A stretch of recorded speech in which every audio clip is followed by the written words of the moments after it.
ব্রঙ্কিয়াক্টাসিসের বিভিন্ন রোগী কিন্তু পাওয়া যায়। আজকে কী সিম্পটম থাকলে ব্রঙ্কিয়াক্টাসিস চিন্তা করবেন এবং ডাক্তারের কাছে যাবেন সেটা নিয়ে একটু আলোচনা করি। আপনার যদি কাশি হয় এবং কাশির সাথে রক্ত আসে, এখানে ব্রঙ্কিয়াক্টাসিস থাকলে কিন্তু এরকম হতে পারে। এটা একটা মাথায় রাখতে হবে।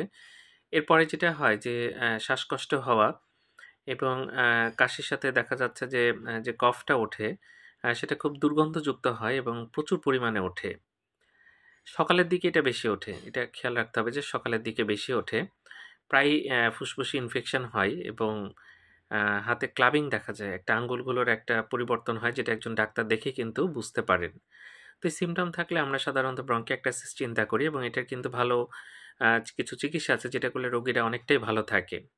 তো যদি কাশি হয়, শ্বাসকষ্ট হয়, প্রচুর কফ আ হয় এবং সেই কফটা দুর্গন্ধযুক্ত হয়, ভোরের দিকে বেশি হয়, আ শ্বাসকষ্ট থাকে এবং কাশির সাথে রক্ত আসতে পারে, ক্লাবিং যদি থাকে, তখন কিন্তু আমরা ব্রঙ্কিয়াক্টাসিস এর কথা মাথায় রাখি। চেস্ট অস্কাল্টেট করে অনেকটা ধারণা পাওয়া যায় এবং বেশ কিছু পরীক্ষা আছে যেটা করে নিশ্চিত হওয়া যায়, করে চিকিৎসা করতে হবে। ধন্যবাদ সবাইকে।